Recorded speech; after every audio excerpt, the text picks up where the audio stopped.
Voy a aprovechar que el diputado Magaña puso el desorden. Me voy a parar porque es mejor hablar parado. Bienvenidos al Senado de la República, bienvenidos todos. Es un gusto recibirlos en esta su casa, la Casa del Federalismo, la Casa de la Representación Popular, la Casa de los mexicanos, la casa en la que se hacen leyes, se construyen políticas públicas, controlamos el poder, la casa donde hacemos todos los días política.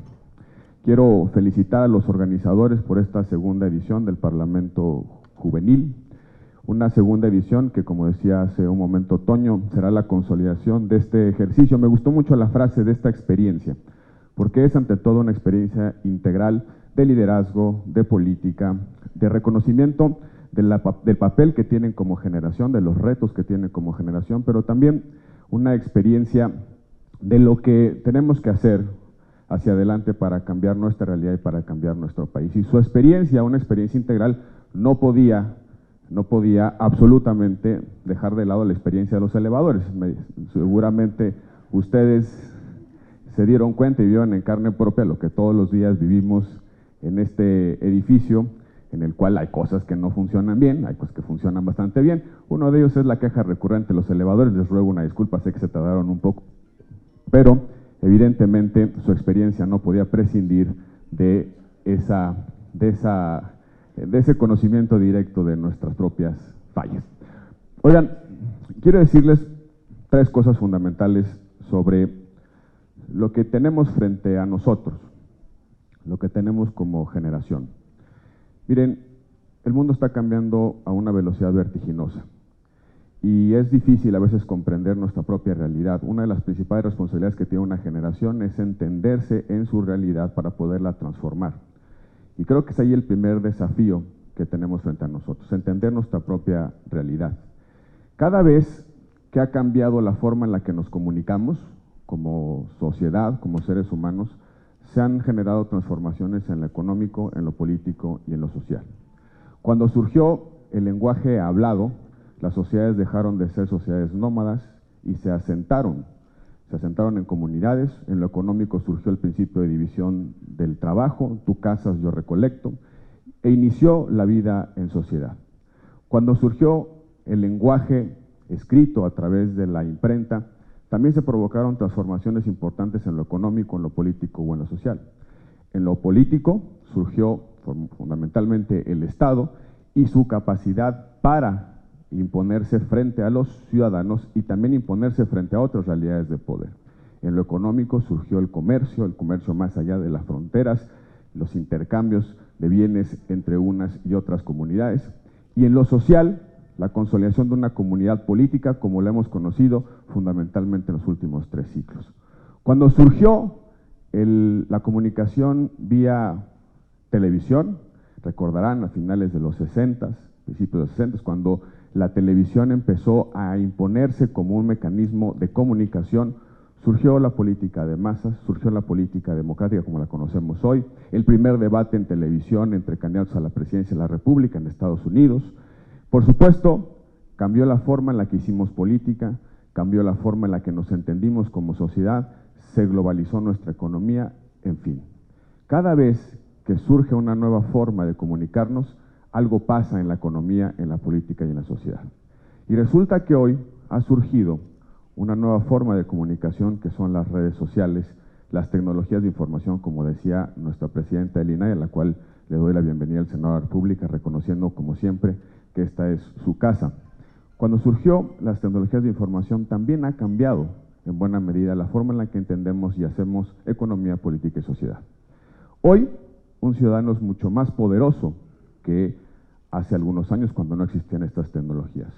Hoy se puede globalizar en segundos la irritación social a través de un hashtag, hoy se puede generar acción colectiva en segundos a través de las propias redes, hoy interactuamos en distintas comunidades al mismo tiempo, estamos en la comunidad de Facebook, con amigos, con los compañeros del trabajo, con los compañeros de la universidad, o tenemos comunidades distintas en el WhatsApp, en Twitter, etcétera, etcétera.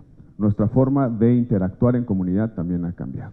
La forma en la que hacemos economía, generamos productividad, generamos empleo, hoy con la economía de lo intangible, por ejemplo, con Uber, que no tiene la propiedad de absolutamente nada, pero es la empresa con mayores coches, carros para renta.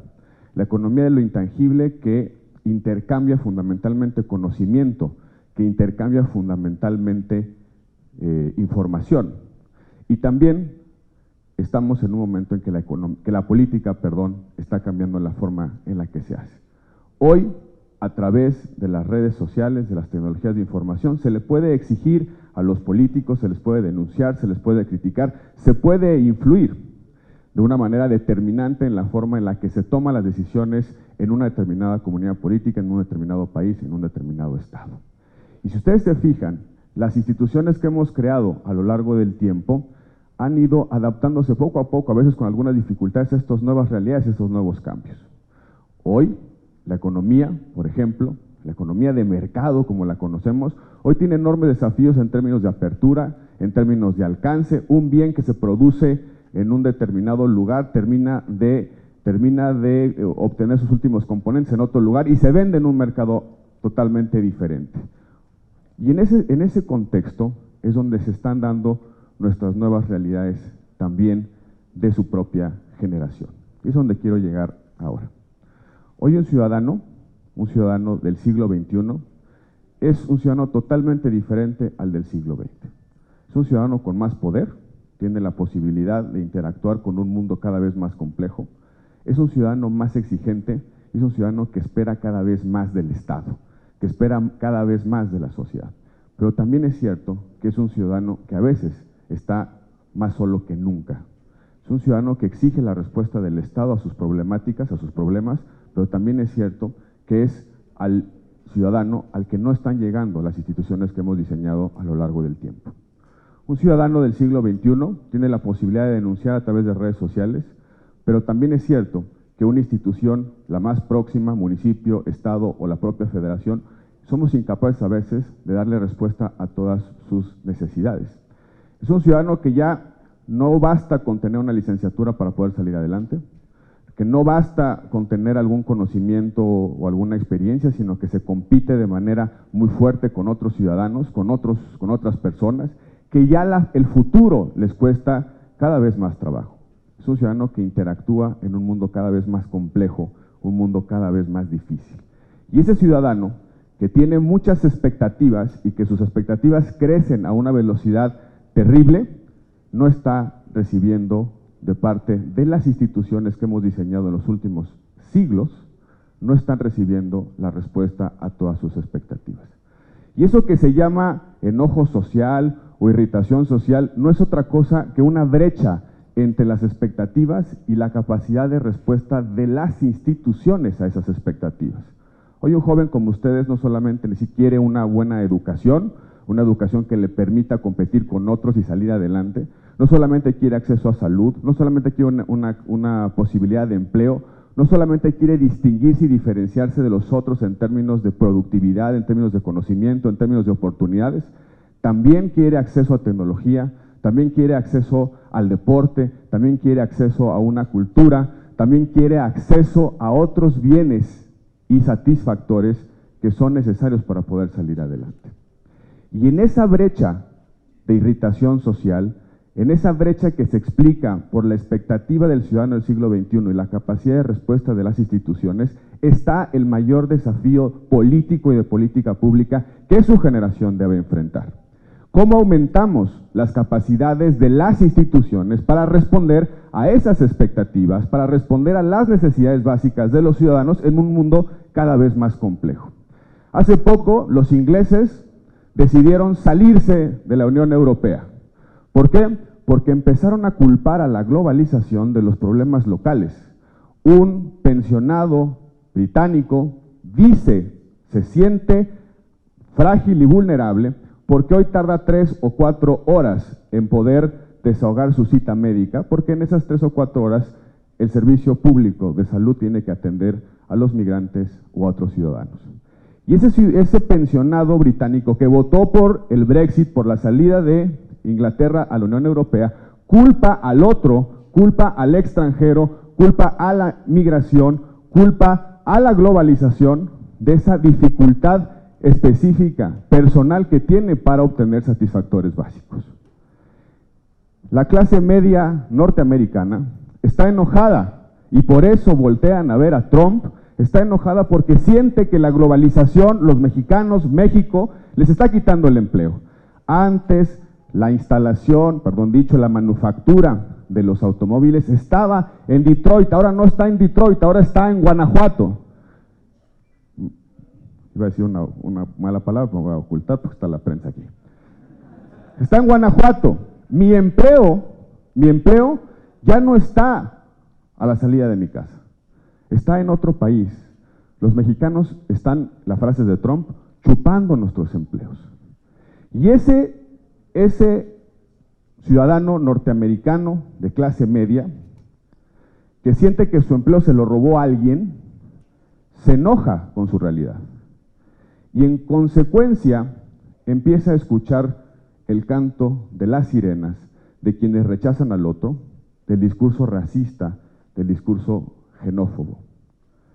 Lo mismo pasa en España, o lo mismo pasa en Grecia con las expresiones últimas en contra de la globalización, en contra de lo que significa la integración económica, pero también la integración política, porque de eso se trata el mundo del siglo XXI.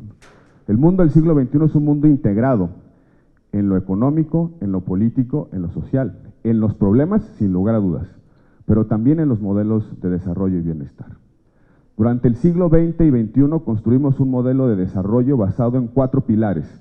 Y ese es el modelo de desarrollo que de alguna manera se ha impuesto en todo el mundo. 1, economía abierta y de mercado. 2, democracia política. 3, responsabilidad social del Estado, es decir, que el Estado asume deberes frente a los más desaventajados, frente a los más vulnerables. El Estado se hace cargo de la salud, de la educación, del empleo. El Estado presta y garantiza satisfactores básicos. Se hace cargo de las necesidades básicas. ¿Para qué?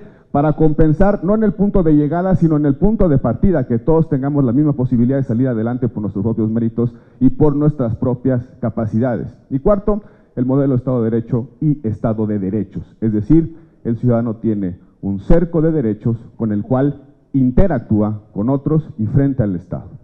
Ese modelo de desarrollo que se impuso en el siglo XXI, hoy está bajo un fuerte estrés. Fuerte estrés porque el ciudadano del siglo XXI no siente que esas instituciones le pueden responder a todas sus necesidades. Al contrario, que llega otro a mi comunidad, a mi vecindario, se lleva mi empleo, llega otro y me impide tener una atención pronta en la salud. Llega otro con otra religión, con otra cara, con otro color de piel y amenaza mi propia integridad o amenaza mi propia forma de convivencia. Y eso en buena medida que no hayamos encontrado como generación, la generación de los vivos, respuestas a los nuevos desafíos, en eso radica el principal de los problemas o por donde está fecundando el discurso del odio, el discurso racista, el discurso xenófobo, el discurso antipolítica y sobre todo el discurso contra las instituciones. Y ese es el común denominador, creo yo, de Estados Unidos, de España, de Grecia, de Argentina, de Brasil y por supuesto el común denominador de los mexicanos. Se dice habitualmente que los mexicanos estamos enojados, que estamos enojados con las instituciones, que estamos enojados con la política y es absolutamente cierto. El ciudadano mexicano está enojado con la política tradicional. Está enojado con los políticos, con los partidos políticos, con las instituciones políticas. La gran pregunta es ¿por qué? Y hay muchas explicaciones. Si además de que no estamos dando respuesta a las expectativas de los ciudadanos, la gente percibe que nos robamos su dinero, la gente percibe que no hay manera de salir adelante en este país si no se paga con corrupción algo, si además de todo hay una cultura de privilegios que desplazan el mérito y el esfuerzo de las personas, por supuesto que tienen razón de estar enojados. Y frente al enojo social, tenemos 2 rutas. El camino fácil de las soluciones mágicas, el camino fácil de los iluminados, el camino fácil de los que creen que con una varita mágica se resuelven todos los problemas, o el camino difícil, el camino complejo de la política y de las instituciones. Y eso es justamente lo que ustedes van a hacer en esta semana en el Senado de la República. Escoger qué camino creen que es bueno para México. El camino de las soluciones fáciles, de las soluciones irresponsables, de ese voluntarismo demagógico y maniqueo que dice yo lo resuelvo porque yo lo puedo resolver, porque yo quiero resolverlo, o el camino largo, difícil, complicado, complejo, lleno de tensiones, de hacer y construir instituciones que puedan prevalecer y perdurar más allá de la generación actual, más allá de la generación viva. Yo soy de los que creen que el segundo camino no solamente es éticamente correcto y éticamente virtuoso, sino también es el único camino que tiene una sociedad para garantizar libertades, pero sobre todo desarrollo, crecimiento y prosperidad. Y esa experiencia que ustedes van a tener esta semana es la experiencia de parlamentar, de hablar, discutir, razonar, intercambiar puntos de vista para no solamente identificar los problemas de nuestra convivencia, sino también para construir las soluciones a esos problemas de nuestra convivencia. No es fácil explicar qué hacemos en política o para qué sirve la política, pero un día yo entendí por una imagen una forma de explicar qué es la política. Un día llevé a mi hijo, tenía 8 o 9 años, menos, 7 años, a un partido de Pumas contra el América. Por supuesto ganaron los Pumas. Fue bastante buen triunfo, por cierto. Así que con todo respeto para los americanistas aquí presentes, ¿verdad? Y al final del partido de fútbol iba con sus compañeros, sus amigos, era su cumpleaños y llevaba a varios amigos. Y uno de ellos dice, bueno, ¿qué vamos a comer? Y uno dice pizza, otro dice hamburguesas, otro dice tacos, otro dice hot dogs, otro dice, en fin, alguna otra cosa. Y empiezan a discutir entre ellos. Empiezan a decir, no, es que ayer comí pizza, es que es mejor las hamburguesas de McDonald's, es que mejor las de Burger King, es mejor los hot dogs, en fin. Empiezan a discutir. Y uno de ellos dice, pongámoslo a votación. Después de razonar sobre pizzas, hamburguesas o hot dogs, uno de ellos dice, pongámoslo a votación. Y lo ponen a votación, ganó la pizza. Es decir, algunos abandonaron su primera preferencia después de razonar, generaron una acción colectiva, advirtieron los riesgos, si no nos ponemos de acuerdo nos quedamos sin comer, y construyeron y tomaron una decisión que generó no solamente satisfacción por el propio proceso y la legitimidad del proceso, nadie se impuso sobre nadie, pero sobre todo lograron tomar una decisión entre ellos, juntos, deliberando, a partir de una pluralidad, identificando las preferencias de todos y sabiendo encontrar una preferencia de equilibrio. Eso es la política. Acción colectiva, razonada y razonable, bajo procedimientos de decisión que dejen satisfacción a los participantes, no solamente por el resultado, sino también por la legitimidad del propio proceso de toma de decisiones.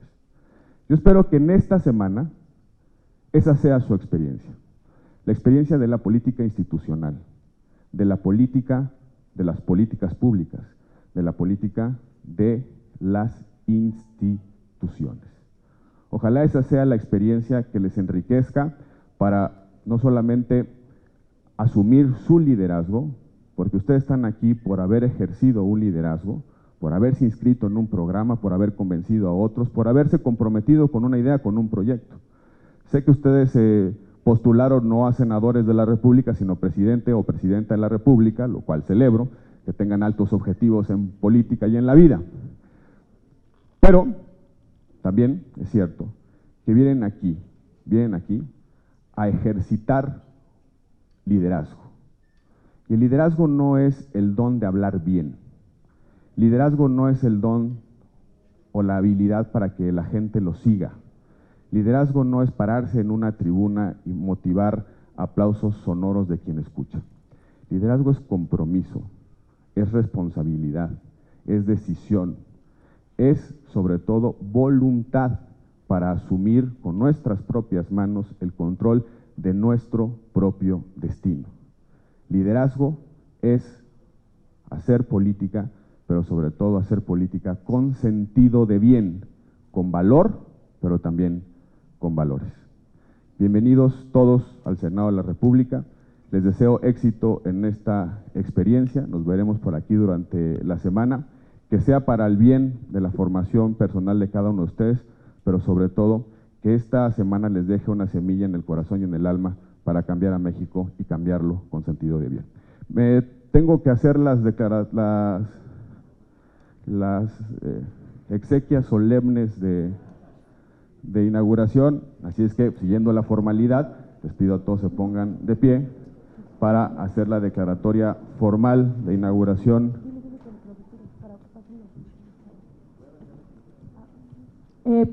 Comité Nacional, exclusivamente les pido que pasen al frente para tomarnos la foto oficial. Vincent, Margarita, Isi, Diana, Jazz, Luis, Sebastián, Lester, Oscar, Homero, Alberto, que son los que hicieron esto posible. Por favor, acompáñenos al frente para tomarnos la foto y poder hacer la declaración inaugural.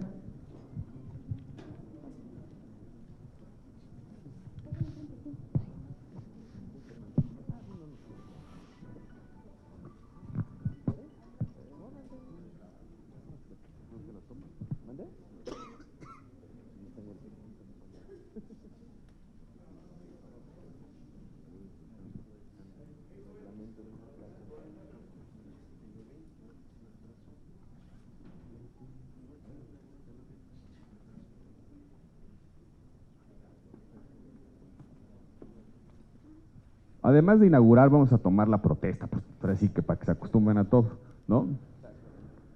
A ver, entonces voy a preguntarles si protestan guardar y hacer guardar la Constitución política de los Estados Unidos mexicanos y las leyes que de ella emanan y cumplir leal y patrióticamente el cargo que se les ha conferido, mirando en todo por el bien y la prosperidad de la Unión.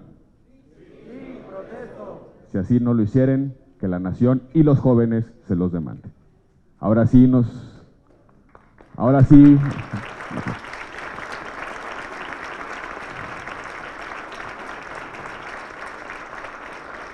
Y ahora sí, si me lo permiten, voy a hacer para lo que me invitaron, ¿no? Que es inaugurar formalmente los trabajos de esta segunda edición del Parlamento Juvenil de México 2016, deseándoles muchos éxitos a todos y cada uno de ustedes, pero sobre todo deseando que nos veamos el próximo año. Felicidades y mucho éxito.